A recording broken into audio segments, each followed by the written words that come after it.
नमस्कार दोस्तों। आज हम देखने वाले हैं शिक्षक पात्रता परीक्षा और विषय है हिंदी। पहला प्रश्न है क्वेश्चन नंबर 1। एक से अधिक वर्णों के मेल को क्या कहते हैं? और इसके ऑप्शंस है ए अक्षर, बी स्वर, सी व्यंजन और डी अनुस्वार। तो एक से अधिक वर्णों के मेल को व्यंजन कहते हैं। तो अपना ये आंसर है ये क्वेश्चन का व्यंजन। ठीक है, अगला प्रश्न देखेंगे। अगला प्रश्न है, दूसरा प्रश्न है, निम्नलिखित में से अंत्यस्थ व्यंजन कौन सा है? और ऑप्शंस है ग, ज, व और स। और इनमें से देखा जाए तो आंसर है व। तो हम देखेंगे कि जो अंत्यस्थ व्यंजन है वो रहते हैं य, र, ल और व। ये चार जो है ये अंत्यस्थ व्यंजन रह चुके हैं और रहते हैं। और इनमें से जो है वो ये जो लेटर है ये अपने पहले ऑप्शन में से आया है। तो इसका आंसर जो है वो ऑप्शन सी वो ये दूसरे क्वेश्चन का आंसर रहेगा।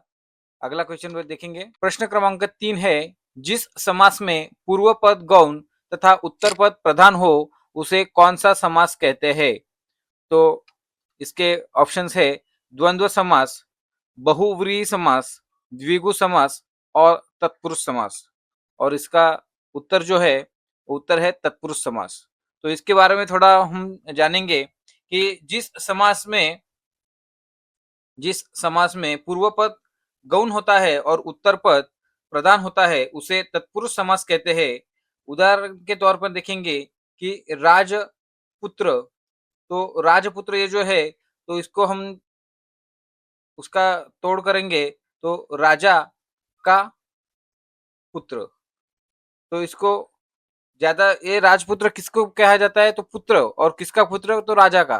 तो पुत्र जो है ये पुत्र यही अपना प्रधान शब्द जो है वो प्रधान शब्द है। तो इसके वजह से जो पूर्व पद गौण है मतलब राजा ये जो है यहाँ पे गौण है और पुत्र ये जो है वो प्रधान है। तो इसके लिए ये तत्पुरुष समास जो है ये अपना इस प्रश्न का आंसर होने वाला है। चौथा प्रश्न देखेंगे, निम्नलिखित में से कौन से ऊष्म व्यंजन है? तो पर्याय है तो विकल्प है य, ह, ल, म और ज।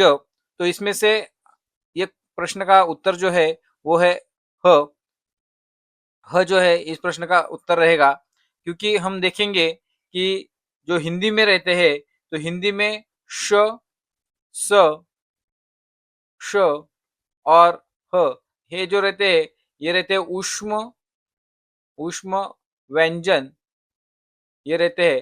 तो इसमें से जो ह है वो अपने विकल्प में आ चुका है। तो इसका आंसर जो है वो ह रहने वाला है। अगला प्रश्न देखेंगे। प्रश्न क्रमांक 5वां जो है, जो शब्द दो वाक्यांशों दो और वाक्यों को जोड़ने का कार्य करते हैं उसे क्या कहते हैं? और विकल्प है क्रिया विशेषण, संबंध बोधक, समुच्चय बोधक और विस्मयादि बोधक।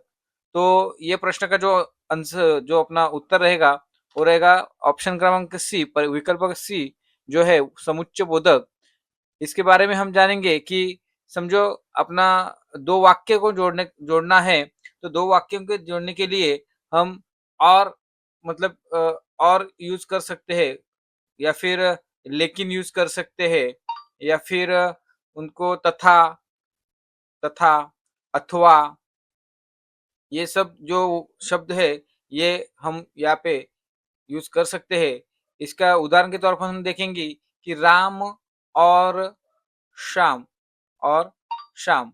तो यहाँ में से राम और शाम को मतलब शाम इनको जोड़ने के लिए जो शब्द है और ये जो है ये आता है समुच्चय बोधक में। तो इसके लिए ये 5वें प्रश्न का आंसर जो रहने वाला है वो है समुच्चय बोधक। छठा प्रश्न है, क्रिया विशेषण एक भेद है। अभी क्रिया विशेषण किसका एक भेद है हमें पहचानना है। क्रिया विशेषण एक भेद है तो विकल्प जो है अवयय का है या फिर विशेषण का है, निपात का है या समीप समापीप का है। तो इसमें से हम देखेंगे कि इसका जो आंसर है इसका जो उत्तर है वो है विकल्प ए जो है अवयय का है। ठीक है? तो इसको हम देखेंगे कि जैसे धीरे-धीरे, धीरे-धीरे, ठीक है? या फिर आज, ऐसे जो शब्द है, जो हम दोनों के लिए किसी क्रिया का भेद करते हैं। जैसे क्रिया विशेषण अव्यय एक भेद है, जिसकी क्रिया विशेषता बताता है कि वो कब है, कहाँ है, कैसे करता है, कितना करता है, आदि जैसे हम उसमें उत्तर दे सकते हैं। तो उसके हिसाब से धीरे-धीरे या फिर आज, जैसे इनका यूज़ करके हम ऐसे बोल सकते हैं, वह धीरे-धीरे, धीरे-धीरे गया या धीरे-धीरे चलता है, ठीक है? तो या फिर धीरे-धीरे जो है, वो अपना अव्यय का क्रिया विशेषण है। वैसे हम दूसरा देख सकते हैं कि राम आज आज घर गया। तो इधर यहाँ पे आज, घर गया, कब गया? आज गया। तो आज ये है, ये भी अपना अव्यय का जो विशेषण है, उसका एक भेद है, ठीक है? तो अगला प्रश्न देखेंगे, 7वां प्रश्न है, समास किसे कहते हैं? और विकल्प है, शब्दों के मेल को कहते हैं, अक्षर के मेल को कहते हैं, स्वर के साथ जो स्वर आता है उसके मेल को कहते हैं, या फिर स्वर के साथ जो व्यंजन आता है उसके मेल को कहते हैं। तो समास जो है, वो समास शब्दों के मेल को कहते हैं। इसका जो उत्तर है, वो है शब्दों के मेल को कहते हैं, ठीक है? इसका हम देखेंगे कि समास का अर्थ क्या है? समास का अर्थ है, जब दो या दो से अधिक शब्द जो है, वो मिलकर एक नया संक्षिप्त शब्द बनाते हैं और उसे समास कहते हैं। तो हम अभी इसके पहले जैसे राजा, राजपुत्र, राजपुत्र ऐसे देखा था, तो उसको राजा अधिक पुत्र ऐसे हम बोल सकते हैं। या फिर ग्राम, ग्राम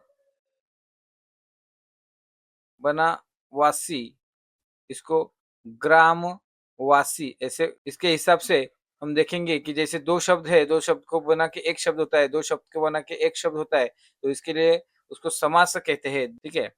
अगला प्रश्न देखेंगे, 8वां प्रश्न है, अंगुली का तद्भव रूप क्या है? और विकल्प जो है, अंगुल, अंगुरी, उंगली या फिर इनमें से कोई नहीं, ठीक है? तो पहले तो हम लोग ये जान लेंगे कि तद्भव और उसके विलोम में तत्सम, तत् तत्सम, ठीक है? तो ये तत्सम क्या है? तद्भव जो है, वो अपना हिंदी का शब्द है, और तत्सम जो है, वो संस्कृत संस्कृत का जो शब्द है, वो उसे कहते हैं तत्सम, और हिंदी का जो शब्द है उसे तद्भव कहते हैं। तो यहाँ पे जो उँगली है, ये उँगली, ये हिंदी का शब्द है, इसीलिए उसको तद्भव कहेंगे, और ये तत्सम जो है, वो उसको अंगुली, हम जो बोलते हैं अंगुली, तो ये होता है तत्सम शब्द है, ठीक है? तो इस प्रकार हमको तत्सम और तद्भव का जो है, वो विलोम अपना हमने जानना है या फिर याद रखना है, ठीक है? तो अगला प्रश्न देखेंगे, 9वां प्रश्न है, गणेश का पर्यायी वाचक शब्द क्या है? और विकल्प जो दिए हैं, सुधांशु, कुबेर, एकदंत और सुधाकर। ये तो बहुत आसान सा प्रश्न है कि इसका उत्तर जो है, जो सी ऑप्शन जो है, एकदंत, ये विकल्प है, यही अपना ये उत्तर रहेगा, क्योंकि सबको मालूम है कि गणेश जी को 12 नाम से जानते हैं, जैसे कि विघ्नहर्ता भी है, विघ्नहर्ता, गजानन, गजानन, गणपति, गणपति, अ, लंबोदर, बहुत है, 12 नाम से पहचानते हैं। तो इसका पर्याय है कि गणेश को गणपति बोलते हैं, गणेश को गजानन बोलते हैं, गणेश को विघ्नहर्ता बोलते हैं, लंबोदर बोलते हैं, और बहुत-बहुत नाम है उनके।